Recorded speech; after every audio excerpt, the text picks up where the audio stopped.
Assalamualaikum warahmatullahi wabarakatuh. Kami dari kelompok 4 yang beranggotakan Saila Indah Hidayati, Vera Fahrul Azizah, Binti Khairiyah, dan Rofiatun Nikmah. Di sini kami akan menjelaskan tentang konsep emanasi Al-Farabi. Yang pertama yaitu biografi dan pendidikan Al-Farabi. Nama lengkap Al-Farabi yaitu Abu Nasar Muhammad Ibnu Muhammad Ibnu Tarhan Ibnu Auzalat. Beliau lahir di Wasit, distrik Farab atau yang sekarang dikenal dengan kota Attar, Turkistan pada tahun 257 Hijriah atau 870 Masehi. Al-Farabi mempunyai ayah yaitu seorang jenderal yang berkebangsaan Persia dan ibunya yang berkebangsaan Turki. Sejak kecil, beliau telah meninggalkan kota kelahirannya. Beliau juga sering mengembara ke berbagai negara hingga akhirnya beliau tibalah di kota Baghdad, di mana pusat peradaban pada saat itu berada di sana. Beliau juga memperdalam filsafat selama 20 tahun. Selain itu, beliau juga pernah mengajar dan mengulas beberapa buku-buku filsafat Yunani.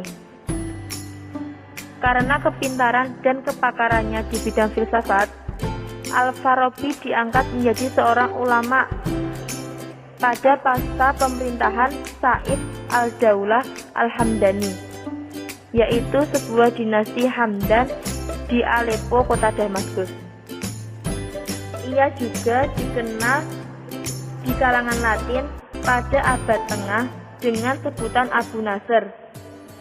Sedangkan sebutan nama Al-Farabi diambil dari nama kota Farab, tempat di mana ia dilahirkan.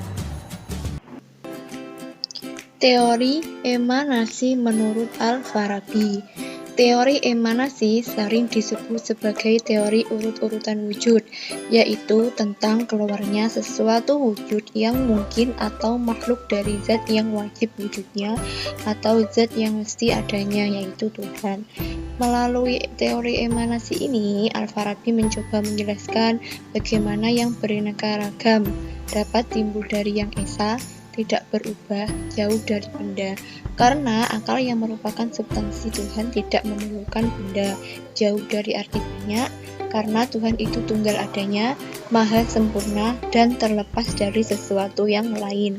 Berpijak dari keyakinan bahwa Tuhan adalah akal yang berpikir tentang dirinya, dan dari pemikiran itu timbul suatu keadaan yang lain dari dirinya. Sebenarnya, pemikiran Al-Farabi ini mengambil pendapatnya Aristoteles. Menurut Aristoteles, Tuhan adalah akal yang berpikir. Kemudian, untuk menjelaskan terjadinya makhluk, dipinjamlah teori emanasi ciptaan Plotinus.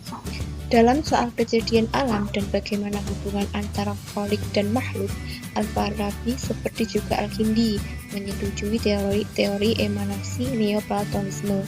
Juga bahkan lebih jauh dari Al-Kindi, Al-Farabi lebih memperinci teori emanasi yang dinamakannya Nadratul Faid atau teori pelimpahan, itu dengan penguraiannya sendiri. Menurut Al-Farabi, segala sesuatu itu keluar dari Tuhan, karena Tuhan mengetahui zat atau substansinya. Ilmunya tersebut telah menjadi sebab bagi sesuatu yang mungkin adanya. Segala sesuatu yang ada, terjadinya disebabkan akal semata-mata, yaitu sesuatu yang mungkin keluar dari Tuhan tanpa gerak. Akan tetapi, adanya alam itu tidaklah memberikan kesempurnaan bagi Tuhan, sebab Tuhan sendiri tidak memerlukannya, juga bukan merupakan tujuan bagi Tuhan, dan adanya Tuhan bukan karena sebab yang lain. Lalu, apa yang melatar belakangi dari lahirnya emanasi? Yang melatar belakangi dari lahirnya teori emanasi adalah pertanyaan tentang bagaimana alam yang material dan beragam ini bisa tercipta dari Allah yang Maha Esa dan imateri. Maka disinilah Al-Farabi mencoba menjelaskan proses penciptaan tersebut dengan teori emanasi atau yang disebut dengan proses pelimpahan. Jadi, menurut Al-Farabi, alam ini tidak lahir secara langsung, melainkan melalui proses pelimpahan atau urut-urutan wujud. Skema emanasi Al-Farabi berpangkal dari Tuhan yang memikirkan substansinya atau akal murni, timbullah suatu wujud baru yang keluar dari Tuhan yang disebut dengan akal pertama atau al-aqlul awal. Akal pertama ini kemudian bertaakul pula, memikirkan akal Tuhan dan memikirkan dirinya sendiri. Dari akal pertama ini muncul akal kedua, atau al-aqlus tsani, di mana mulai timbul langit paling luar dan jiwanya, atau disebut dengan al-falak al-aqsa. Dari sejak inilah mulai sifat kejamakan dari alam atau makhluk. Kemudian ada akal ketiga atau al-aqlus tsalis. Pada akal ketiga ini timbul bintang-bintang tetap dan jiwanya, yang disebut dengan quratul kawakib bitsabitah. Kemudian ada akal keempat atau al-aqlur rabi, di mana mulai timbul planet Saturnus dan jiwanya yang disebut dengan al-zuhal. Setelah akal keempat, maka muncullah akal kelima atau al-aqlul khamis, di mana mulai timbul planet Jupiter dan jiwanya atau al-mustari.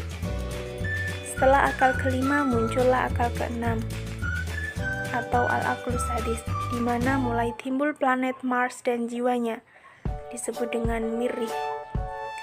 Kemudian ada akal ketujuh atau al-aqlus sabi.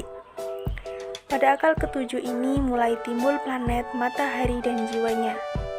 Kemudian muncul akal kedelapan, di mana timbul planet Venus dan jiwanya atau al-zuhra. Pada akal kesembilan atau al-aqlut tasi, mulai timbul planet Merkurius dan jiwanya, atau disebut dengan Utarid. Kemudian muncullah akal ke-10 atau al-aqlul asyar, di mana pada akal ke-10 ini timbul bulan dan juga jiwanya, atau disebut dengan Qamar. Pada akal ke-10 berhentilah melimpahnya atau timbulnya akal-akal tersebut. Tetapi dari akal ke-10 ini keluarlah bumi serta roh-roh dan materi asal atau materi pertama yang menjadikan dasar dari keempat unsur, yaitu api, udara, air, dan juga tanah. Baik teman-teman, kita masuk pada pembahasan yang keempat, yaitu asal manusia dan terjadinya alam menurut Al-Farabi.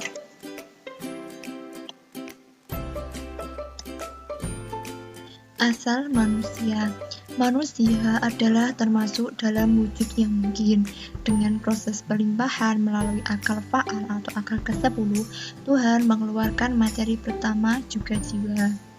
Jiwa manusia sebagaimana halnya dengan materi memancarkan dari akal ke-10.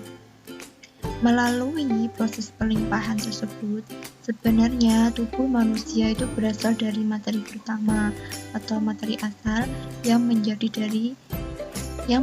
dasar dari 4 unsur, yaitu api, udara, air, dan tanah. Keempat unsur tersebut adalah bahan-bahan pembentuk tubuh manusia atau manusia dari segi jasmaninya. Kemudian jasad manusia yang telah terbentuk itu memerlukan roh atau jiwa untuk dapat hidup, sehingga terwujudlah manusia hidup dengan pengertian manusia yang terjadi dari jiwa dan raga. Nah, jiwa yang diperlukan untuk melengkapi tubuh manusia itu pun berasal dari akal ke-10. Nah, seperti halnya materi asal pembentuk tubuh. Maka, melalui proses tersebut, menurut Al-Farabi, manusia itu berasal dari Tuhan, tetapi bukan berarti sesuatu ciptaan dalam arti sekaligus atau murah menjadi. sebab terbentuknya manusia telah melalui suatu proses emanasi atau pelimpahan daging. Jadi manusia itu berasal dari Tuhan yang terbentuk secara tidak langsung melalui akal ke-10 atau akal-akal. Selanjutnya terjadinya alam. Nah, di dalam filsafat Islam, masalah kodim atau tidak kodimnya alam banyak dibicarakan oleh para pemikir Islam, termasuk juga pengertian kodim. Nah, kodim sendiri berarti sudah semenjak semua jadi tidak berawal. Begitu pula di dalam filsafatnya, Al-Farabi membicarakannya, yaitu alam terjadi melalui ciptaan sekaligus tanpa waktu oleh Tuhan yang Maha Agung. Nah, dari pendapat yang telah diucapkan oleh Al-Farabi tersebut menimbulkan sebuah penafsiran yang berbeda mengenai pendapatnya tentang baharu atau kidamnya alam. Sebagian ada yang berpendapat bahwa menurut Al-Farabi alam ini baru, sedangkan sebagian lainnya berpendapat bahwa menurut Al-Farabi alam ini tidak bermula.